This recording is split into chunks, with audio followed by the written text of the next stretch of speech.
December. Can I have Sederunt and apologies, please, Lucy? Good morning, everyone. We have 15 members present. We are quorate, and so far I have received apologies from Councillor Ian Crothers and Councillor Drybra. Councillor Fairbairn, Councillor Giusti and Councillor Hislop are not present, but may be along later in the meeting unless I've got any late apologies. No. Okay, thank you, members. Declarations of interest, members? The only thing I have for noting is that when agenda item 6, line between Twentyshilling wind farm come up, I declared an interest because I had sat on a liaison committee that was about 5 or 6 years ago to deal with community benefit.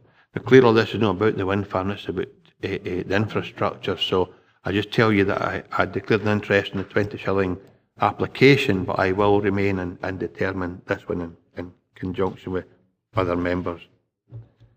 If there are no other declarations of interest, minute of previous meeting of 15th November 2018 for approval. Is this a true record?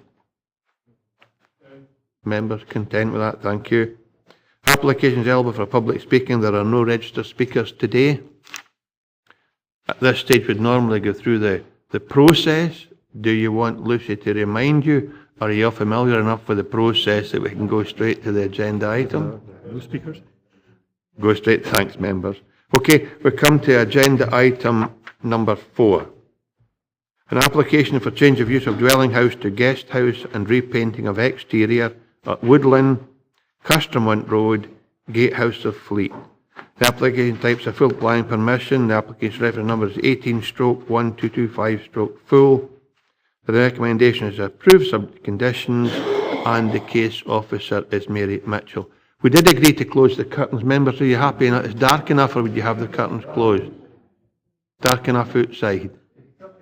Oh, okay. You're always wanting something, Councillor Mickey. So, do we have the curtains closed or open? Closed? They're fine. Oh, okay.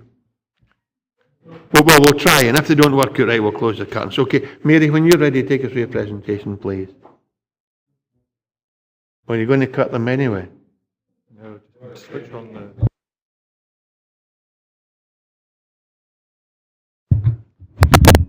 Thank you, Chair. The main concerns raised by the objectors and the Community Council for this application is that the use of Woodlyn as a guest house would create further pressure for on-street car parking adjacent to the site. Road Services had acknowledged there was an existing lack of on-street parking availability in this area of Gatehouse. Road Services also stated that the proposed use would require 7 car parking spaces.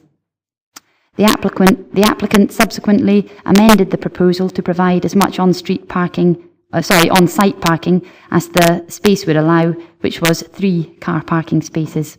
The other main concern raised by objectors was that by providing the on-site car parking, a section of boundary wall and a section of railing would have to be removed, and this would be detrimental to the character of the conservation area. So we'll look at the slides next. On site is a sizable detached dwelling house, a corner site within Central Gatehouse. It's in the conservation area. Currently there is no on-site parking at all.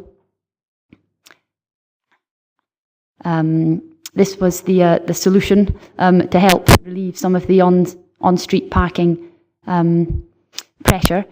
It's recommended that the application is approved, but the car parking space at Castramont Road, where the yellow car is, wouldn't be provided, so that the railing along the front of the house can be preserved.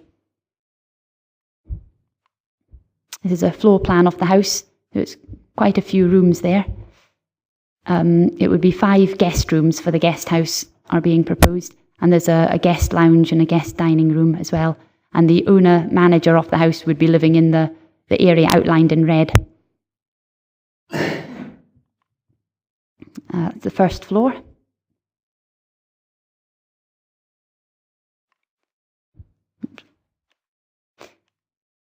So Woodlyn House is on the left there. You can see the railings along the front. Sorry. Looking from the other direction. And that's Birtwhistle Street on the right.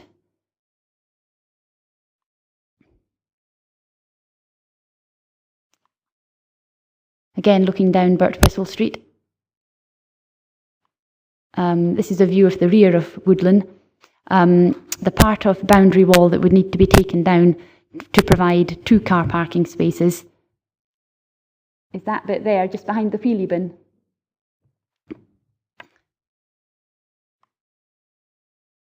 This is private parking for DGHP properties at the rear of Woodlyn. Again, another rear view of Woodlyn. It's recommended that 2 on-site car parking spaces are provided, the loss of part of the brick boundary wall being acceptable, while the single car parking space to the front of Woodlyn is removed and the iron railing preserved. This would create an on-street requirement for an additional 5 cars, which would need to be absorbed into the surrounding streets. The recommendation is for approval subject to conditions. Thank you, Mary.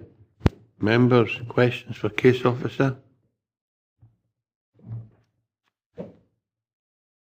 If there are... Oh, Ronnie? Yeah, just on the 2 car parking spaces there.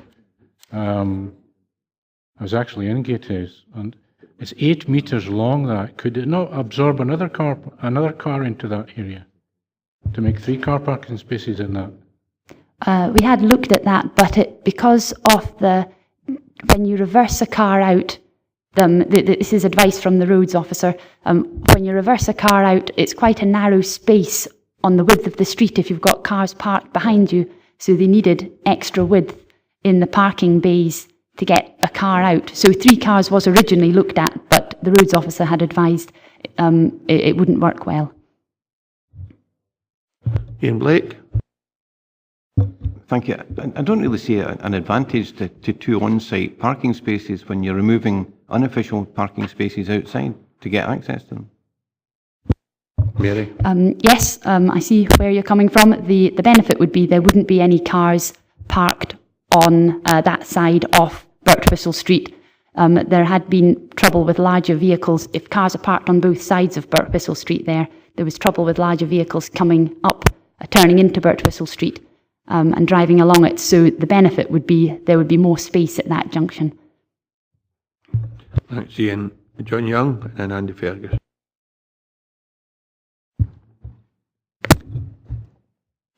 Thank you, Chair. I'm not sure if it's appropriate or planning, but the number of electric vehicles is going to increase dramatically over the next few years. Could one of these 2 car parking spaces be fitted with an electric car charger? I'm not sure if that's for this stage of planning. So, it's no, it isn't within our sort of control to require that. It would be up to the applicant if they volunteered something like that.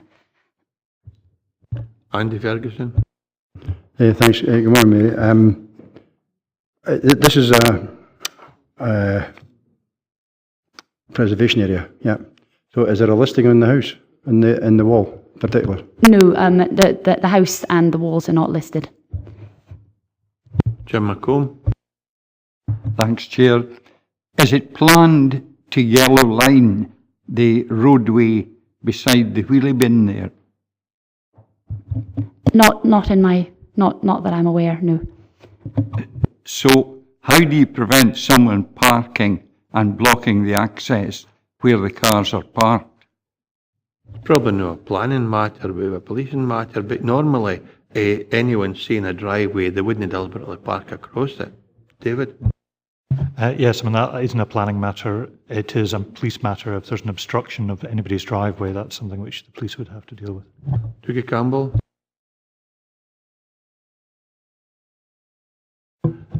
Thanks, Chair. Mary, am I right in saying that this building has been unoccupied for quite some time? I'm afraid I don't know how long it's been unoccupied for. I know it's been on the market for a while. Yeah. Are you happy with that, Dougie? Yeah? Okay. For no other speakers, Councillor McKay. I don't know if the young lady spoke about it, but why not demolish the low wall there and use the access off the side street rather than the main street? Because you're talking about reversing onto the main road. When you're building a house and putting a parking space in front, they tell you want to turn in a space.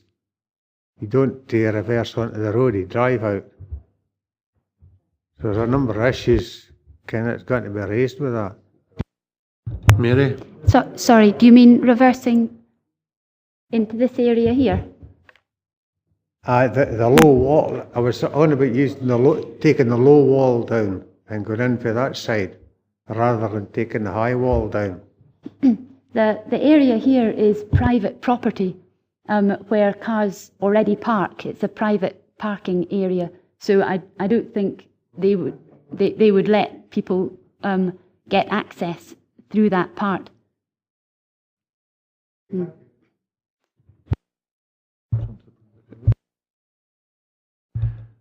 Okay. If there are no other questions, members were in session. Oh, Jane Maitland. Well, I'm very happy to propose that we agree the recommendation, Chairman. I don't think there's any reason that we should not, and I'm delighted to preserve the railings. I think that's an important part of what the streetscape looks like. So I would propose we agree it. Thanks, Jane, and I missed Andy, so Andy. Yeah, Jane stole my thunder. Yeah, okay. Okay, so we have a proposal. Would have a seconder. Elaine, do we have any alternative proposals? In that case, can you confirm the decision of the committee, please? And to confirm that in relation to application reference 18/1225/FUL, that members have agreed to approve the recommendations as per the report, but subject to conditions. Thank you, Lucy. We come to agenda item number 5, erection of dwelling house and installation of air source heat pump, including demolition of existing dwelling house at Ryan, Kippford, Dalbeattie. It's full planning application. The recommendation is to approve subject to conditions. The reference number is 18/1155/full. And again, the case officer is Mary Mitchell. Mary, will you take us through your presentation again, please? Thank you, Chair. Now we'll look at the slides. The application site is within the village of Kippford, just on the coast of the estuary that you can see. There is an existing house on the site. The reason this application has come to committee is the number of objections we got. They were from the 3 neighbouring houses here. They were all worried about residential amenity and also visual amenity that the new house would reduce.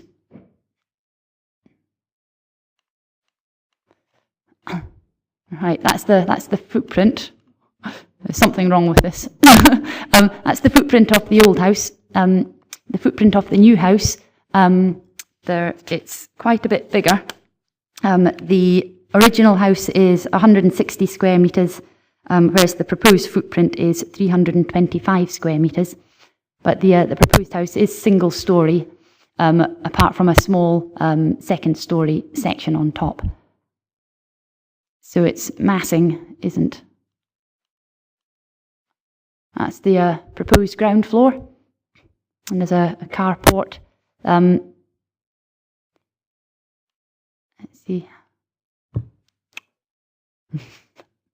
That's the first floor there, which you can see is quite a bit smaller than the ground floor. These are the elevations which look towards the coast. That bottom elevation that you see is the elevation which faces towards 2 of the houses, Urview and Uskentui.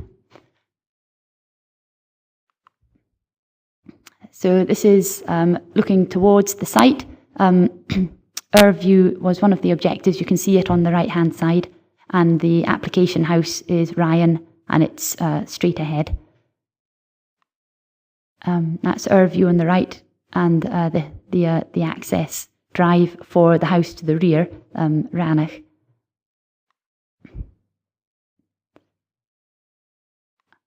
That's Ryan, to be demolished.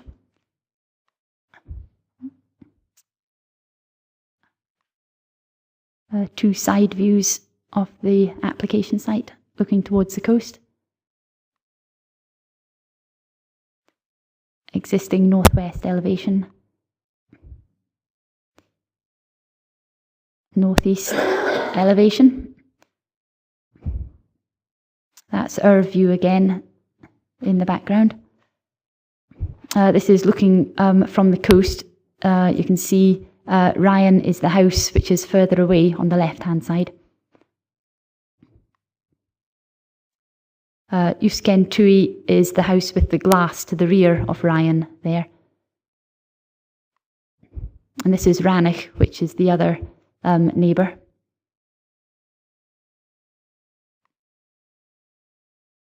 It's Ryan on the left-hand side. Our view in the background, Ryan on the left. And that's a coastal view of Kippford. And in the background is the site. About there.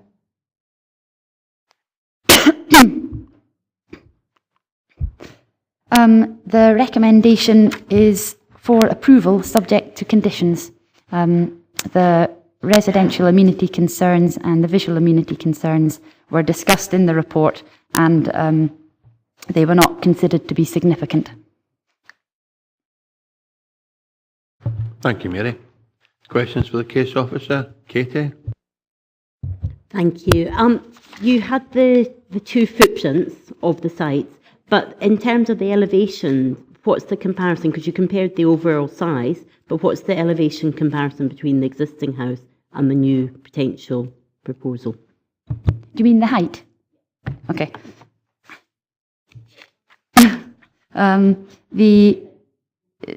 The existing ridge height is 6.4 metres at maximum, and the height of the single-storey section of the building is 3.2 metres as proposed, and the height of the second-storey section would be 6 metres.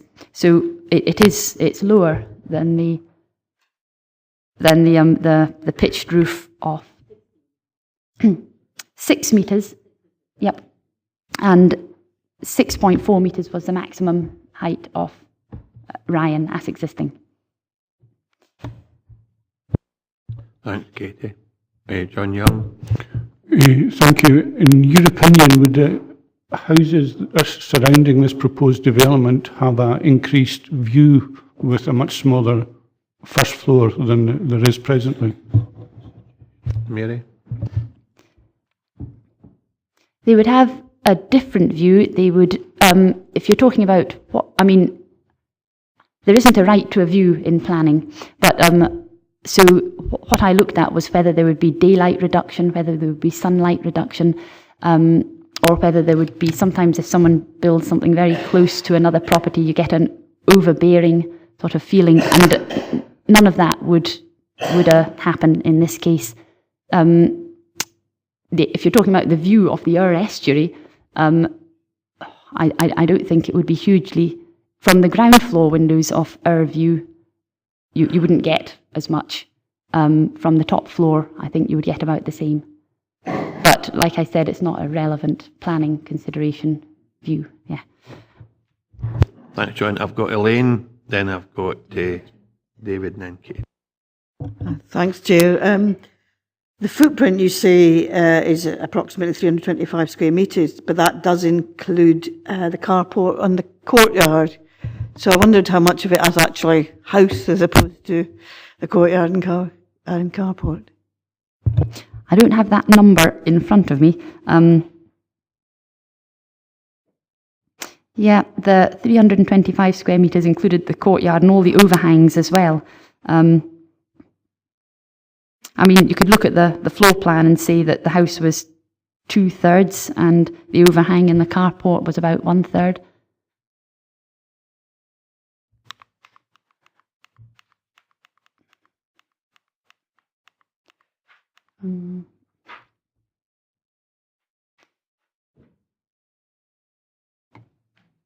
Roughly.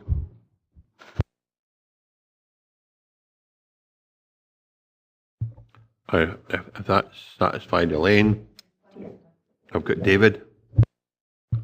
Councillor James. Okay, thank you. Okay. I maybe haven't been looking at all the pictures, but that's it there, and it does have a bit of a roof, does it? But my question was that Kippford has a wide range of styles. It's very difficult to have things in context, but the Merce Way and certainly waterside developments, the waterside developments around it, they all have conventional style roofs, as have I think the other houses on the waterfront. There was any consideration given to the fact this is I think a flat roof construction and not matching to the surrounding properties.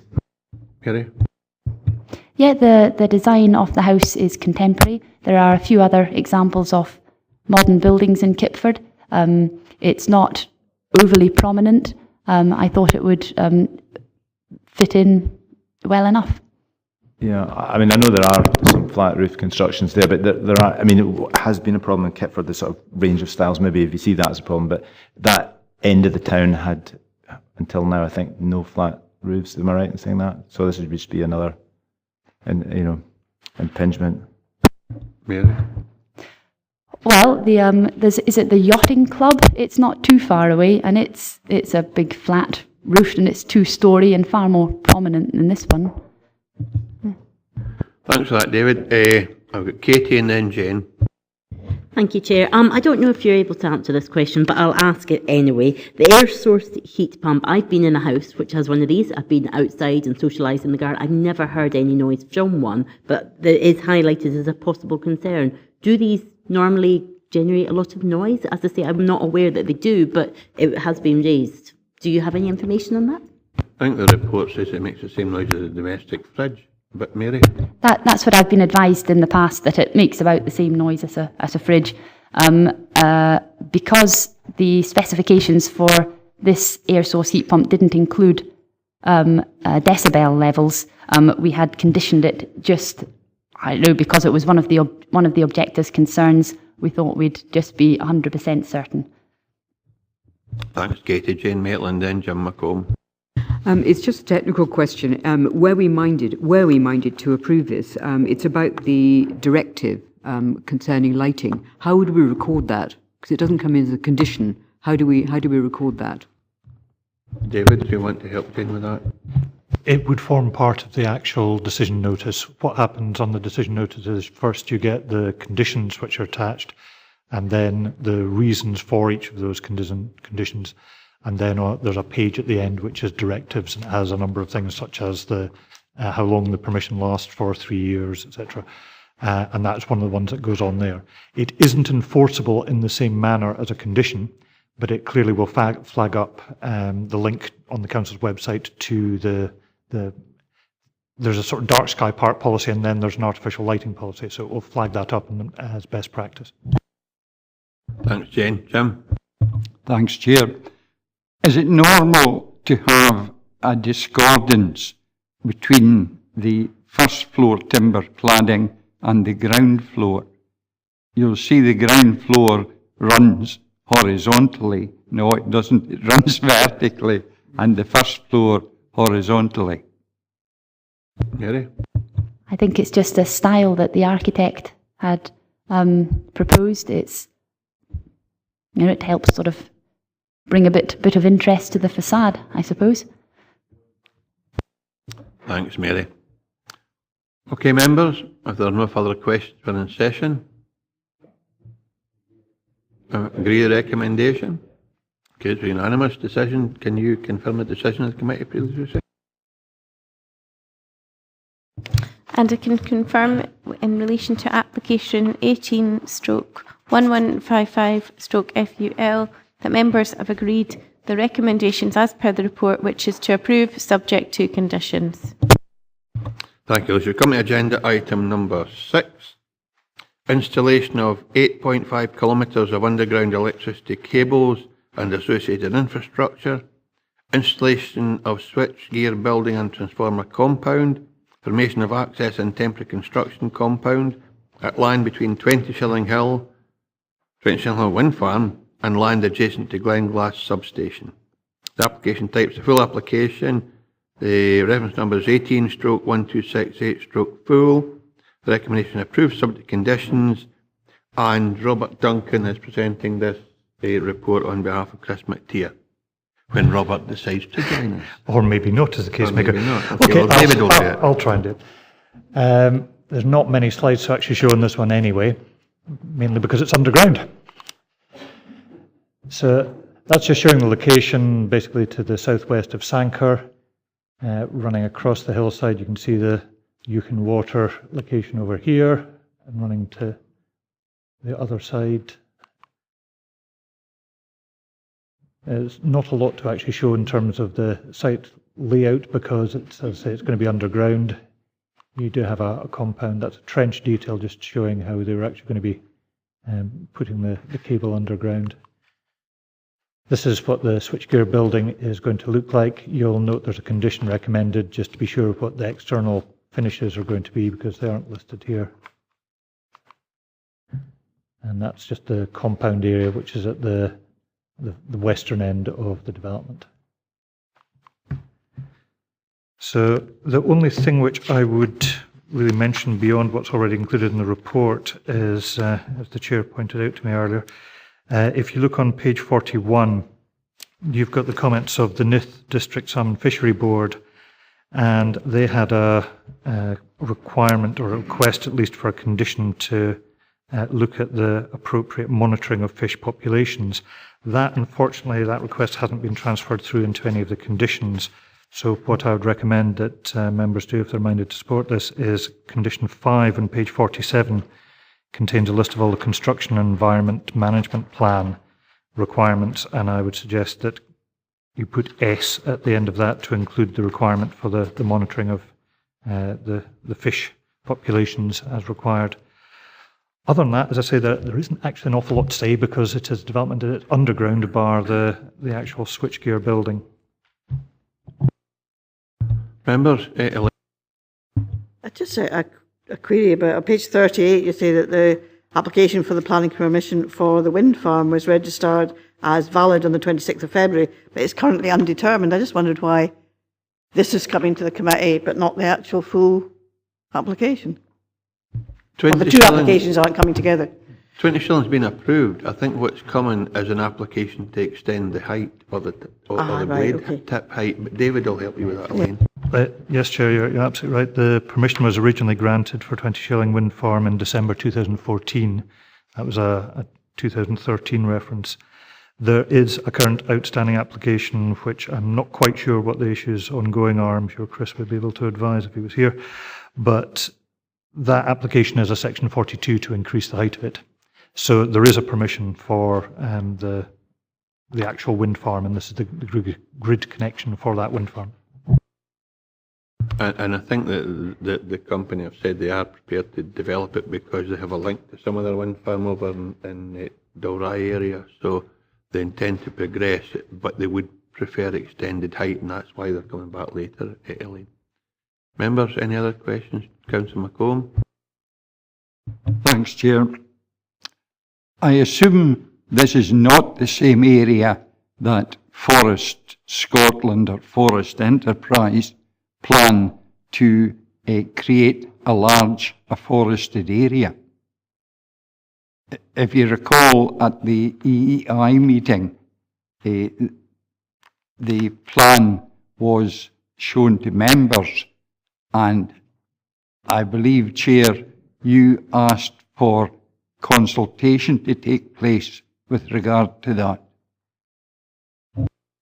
I think if that report, so this is not an EEI committee obviously, but that report's to come back in January, and if members agree the principle of afforestation, it will include this area. But obviously there's a conflict between wind turbines and trees that block the wind. So I would guess that the intention is to create an area that is suitable for forestation and harvesting, and it's part of the council's process, if you like, to develop that, so that they would work in conjunction with each other, but one shouldn't act as a barrier to the other.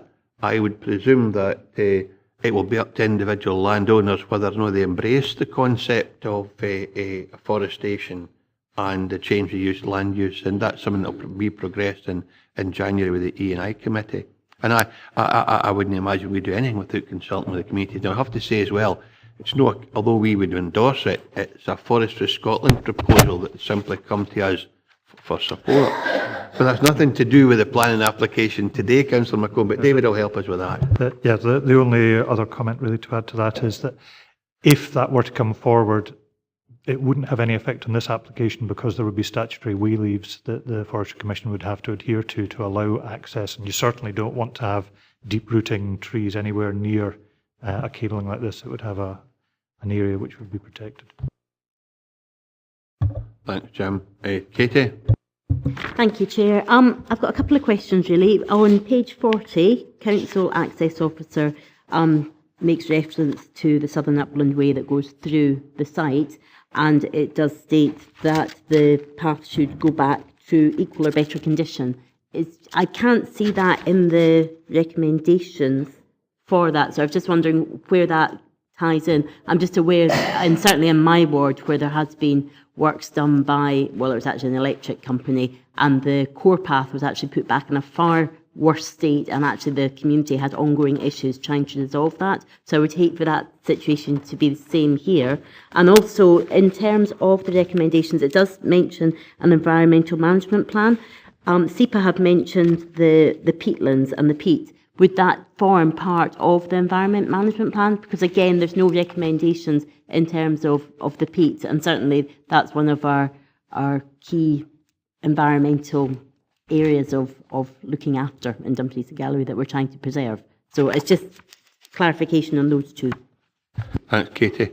I apologise to the Chair on Tuesday because I was slightly late for in arriving. I think my bed was too comfy for me. I think it must be the same for Robert Duncan. He's just arrived now. But if Robert would like to come forward, he might be able to answer that question for you, Katie. Since you're reporting this or presenting this report on behalf of Chris, Robert.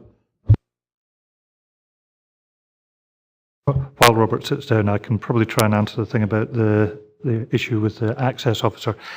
It wouldn't necessarily require a planning condition to do that, because if any disruption is caused, then they would have to go and put that back anyway. It would be something which, at best, we could probably deal with by way of a directive, if that would satisfy members. In terms of sorry, what was the second question? It was about the environmental... About the peat restoration and the disturbance of the peat beds that may or may not be there. I presume they are, because it's mentioned by SEPA. And whether they form part of the environment management plan, the EMP that's made reference to, or whether it needs to be put in separately. Robert, can you answer?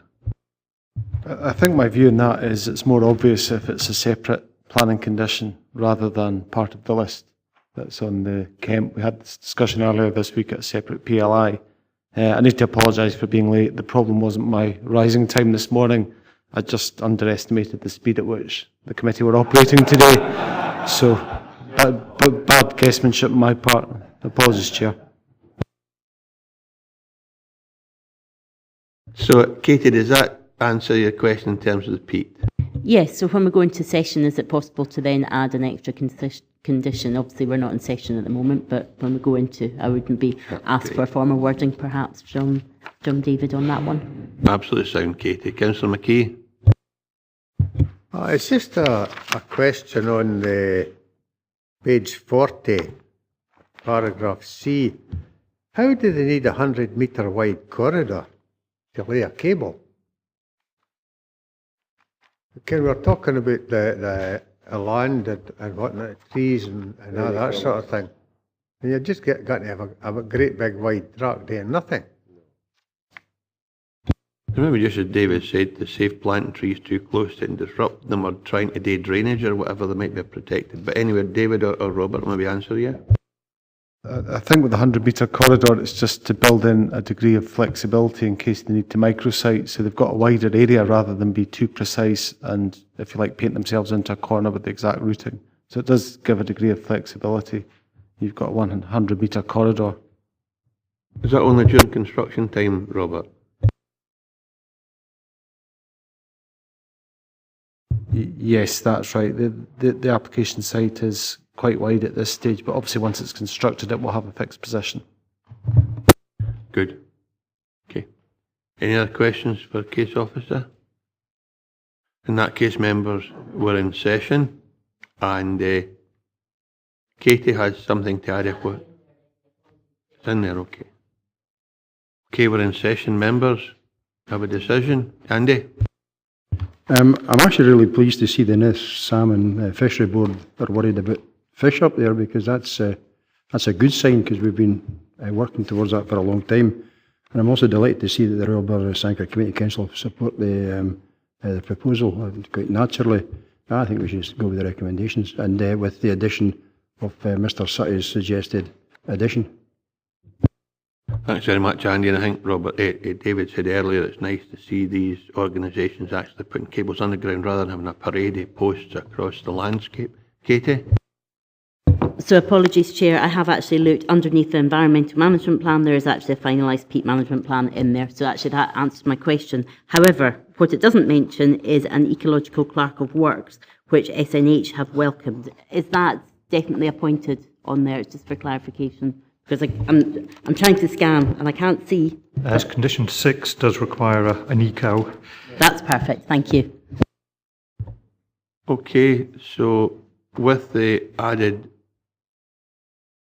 section S in part of the recommendations in relation to Nith District Salmon Fisheries Board, are we happy to go with this recommendation as set out in the paper?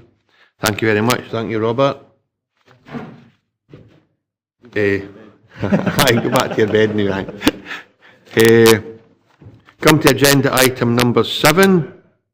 An application for A, display of one non-illuminated projecting sign which is retrospective, and B, installation of one non-illuminated projecting sign, late listed building consent at 8 Castle Street, Stranraer. The application type is A, advertisement consent, and B, listed building consent. The application is Dumfries and Galloway Council for the applicant. Reference number is A 18/1376/ADV and B 18/1447/LBC. The recommendation is to approve A and B unconditionally, and the case officer is David Sutty. That's Robert. But David, you take us through the presentation, please, or the note. Yes, well, rather than bring Tracy across from Stranraer, I thought it made sense for me to do this one, but the site is right in the centre of Stranraer, as you can see, just off Castle Street, and indeed right next door to the castle. Regrettably, this was actually something that was pointed out to our planning inspector, that somebody complained about the fact that this was a sign which had been put up by the council, the business gateway, without the appropriate advertisement consent or listed building consent. So we've had to pursue that. So it is unfortunate and regrettable that that did take place, but nonetheless, what they have actually done is quite an acceptable sign, thankfully. You can see its projection is fairly limited, and it's a modern twist on a traditional hanging sign with the sort of wave that follows the D&G switch. So it's a non-illuminated, double-sided sign. So it's fairly modest, just to the left of the doors. You can see not a significant projection out into the street, and as I say, it's non-illuminated. In terms of its effect on the street scene, you can see it's relatively innocuous.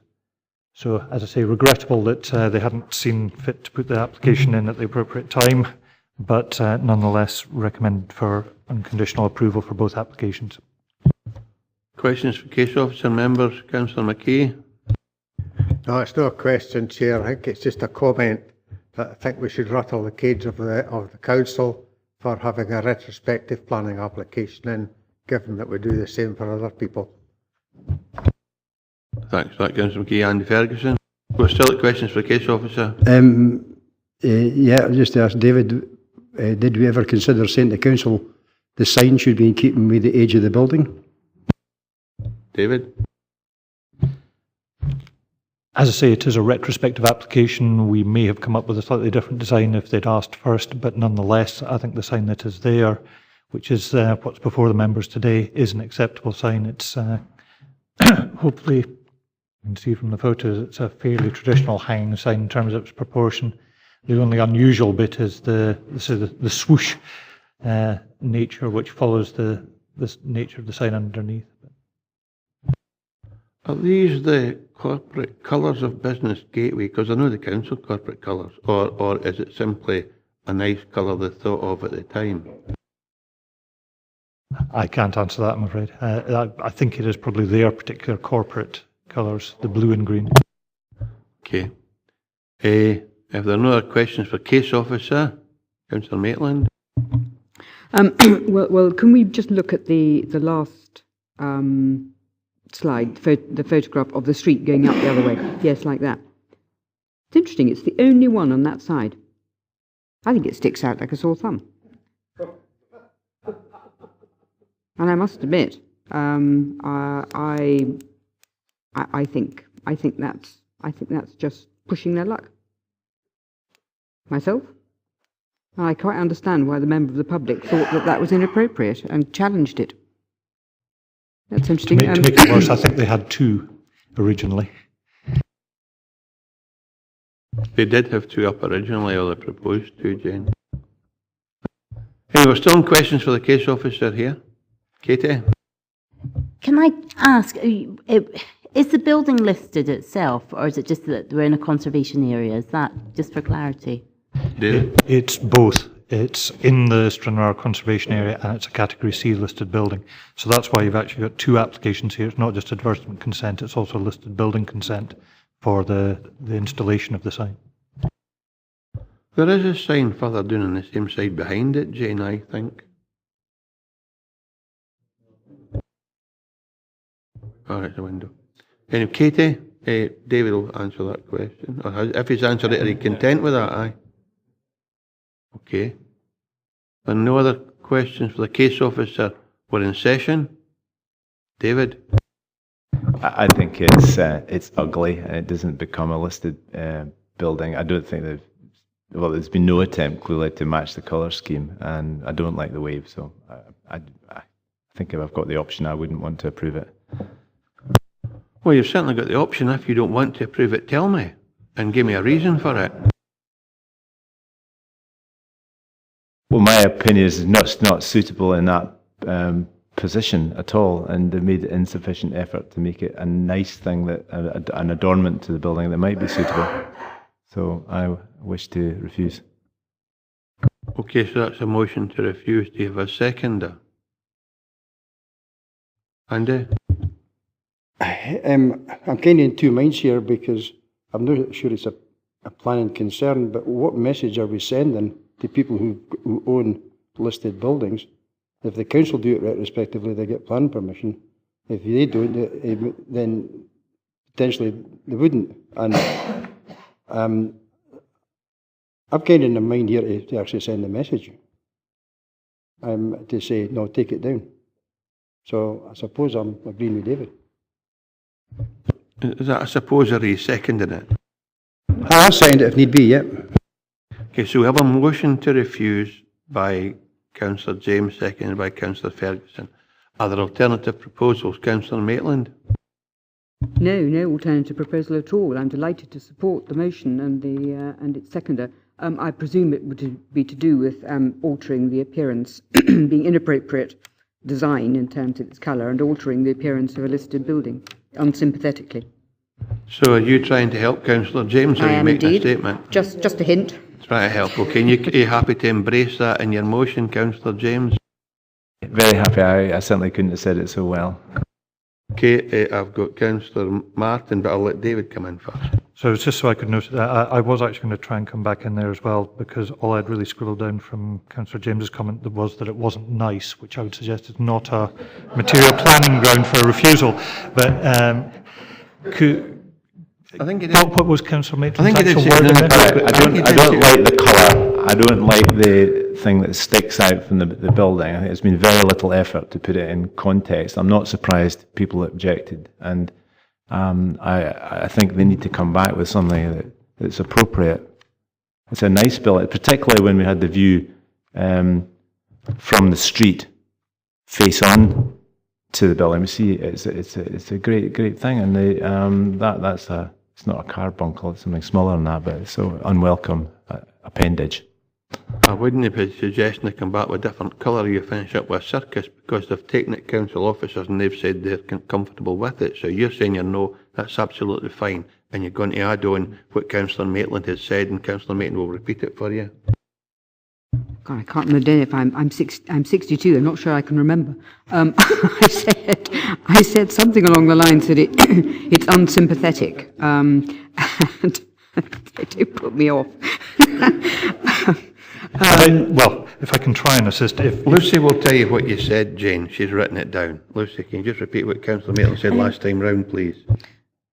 Councillor Maitland said that it would be altering the appearance of a listed building. That's what I had, but I think we just need to check with David that this is a material planning consideration. Yeah, I mean, it's the key word to use is character of a listed building. That's what your policies have. So for the listed, you've obviously got two applications here.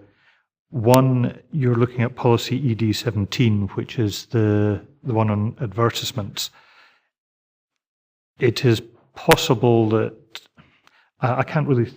Give me a second, I will check the wording on that one. The listed building is much easier, because you can simply just say that you do not consider that it's affecting, it has an adverse effect on the character of the listed building's appearance and architectural features. I mean, you can tie that into HE1 quite satisfactorily, but the one I'm looking for, ED7. ED70, it detracts from the visual amenity. You can't look at an advert one in the same way as a listed building. You've got to say that, yeah, there we go.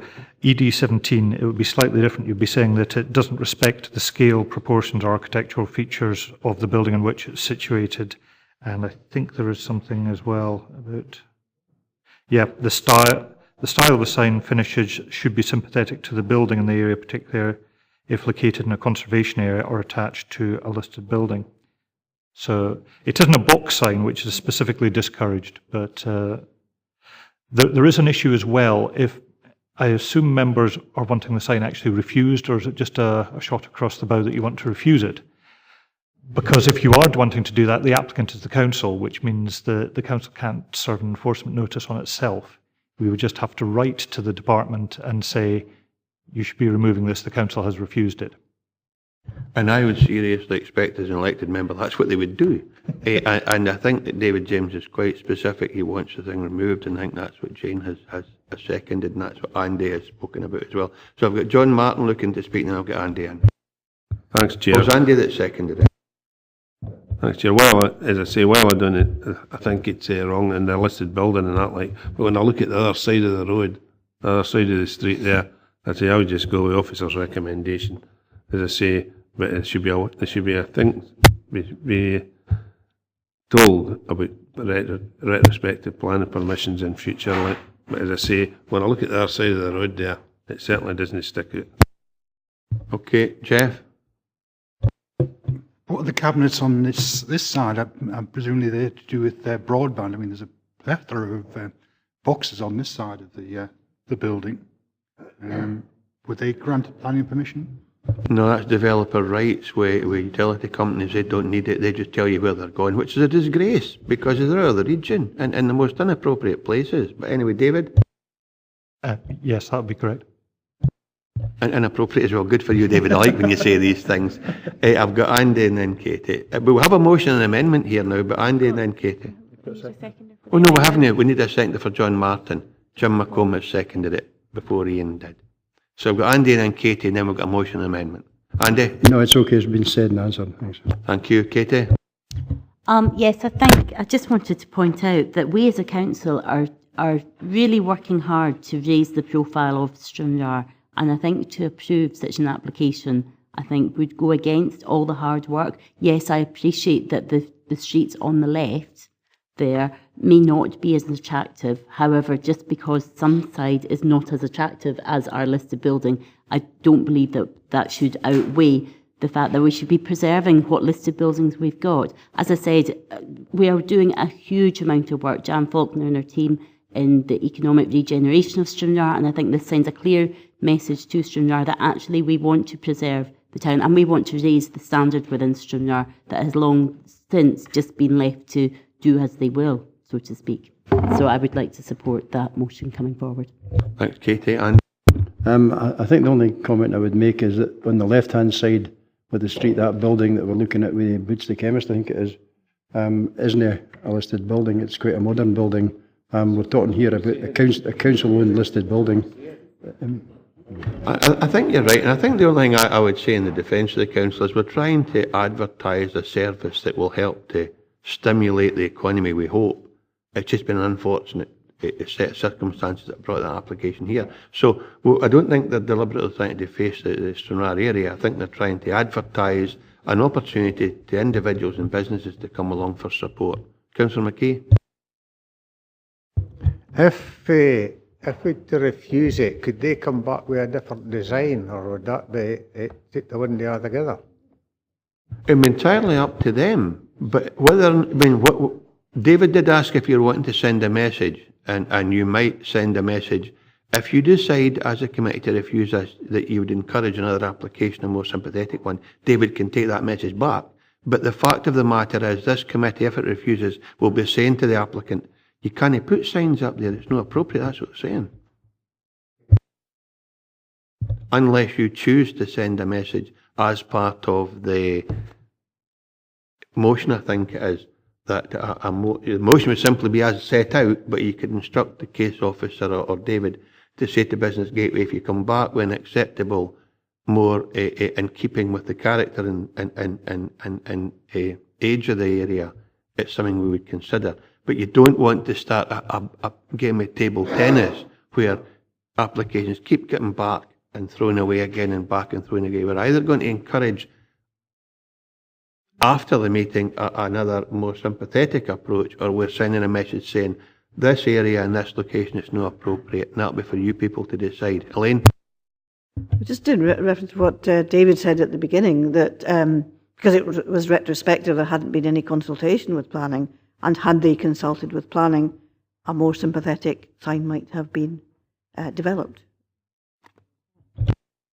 But that's no good if we've got to kick it into touch anyway, is the point I was making. You know, if we're saying no matter what comes forward, we're not going to accept it on that building, then there'd be no point in asking them to come back again. David? As well as saying it wasn't nice, I did say that they should come back with something more suitable. So that is my opinion. That I don't know whether that goes in the motion or not, but... No, but that's something we can say to the Business Gateway if the motion is supported, because you have an amendment, so it might actually be approved anyway. Sure, I understand that, yeah. Okay, if there are no other speakers, we'll go to the vote. Katie, please, the motion and the amendment. And we've had a motion put forward by Councillor James and seconded by Councillor Ferguson, and that is to refuse the application on the basis that this would adversely affect the character of a listed building. And we have an amendment put forward by Councillor Martin and seconded by Councillor McComb, which is to approve the application A and B unconditionally as per the recommendations in the report. Are we ready to proceed to the vote? Councillor Dempster. Amendment. Councillor Campbell. Motion. Councillor Blake. Amendment. Councillor Campbell. Councillor Doogie Campbell. Motion. Councillor Fairbairn. Amendment. Councillor Ferguson. Motion. Councillor Hagman. Motion. Councillor James. Councillor Lever. Amendment. Councillor Maitland. Motion. Councillor Martin. Amendment. Councillor McComb. Amendment. Councillor McKee. Amendment. Councillor Murray. Motion. Councillor Tate. Councillor Young. Motion.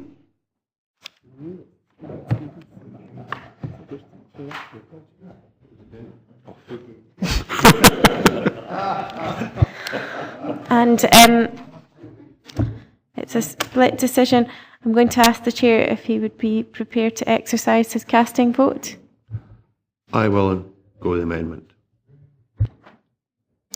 Okay, and I can confirm that therefore the amendment carries and that the application will be approved A and B unconditionally as per the recommendations in the report.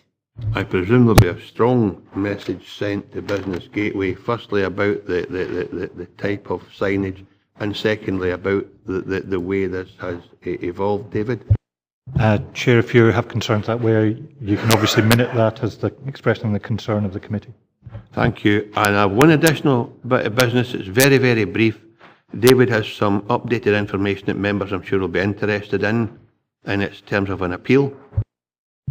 Yes, Chair. Members might have noticed on the BBC website this morning there was the final decision on the next case, as it seems to be called, even although next wasn't actually the application. I'd reported this back to committee previously, and I had no intention of putting a further formal report, but what happened, as you recall, the committee unanimously refused the application for removal of a condition up at Cuckoo Bridge, Unit 4, to allow non-bulky goods to be sold. That then was appealed, and the reporter upheld the council's decision and refused permission. What happened was that that was then taken to the Court of Session, that they weren't happy with the reporter's findings and considered that he had misdirected himself in some of the issues that he'd done. The Court of Session came to the conclusion that there had been a flaw in procedure that way, so therefore the decision was quashed. It was rewound back to the starting point. A new reporter was appointed, and just yesterday we got his 13-page conclusion, which was that to go with the original decision, and he has dismissed their appeal, so it is refused. So that, as I say, you will find that it's quite a good summary, actually, quite a complicated case on the BBC's website at the moment. So it's just to let you know that your original decision has been upheld. Well done, David, and thank you very much for your attendance today. Members have no other business. Ladies, would you open the curtain, please? And thanks very much.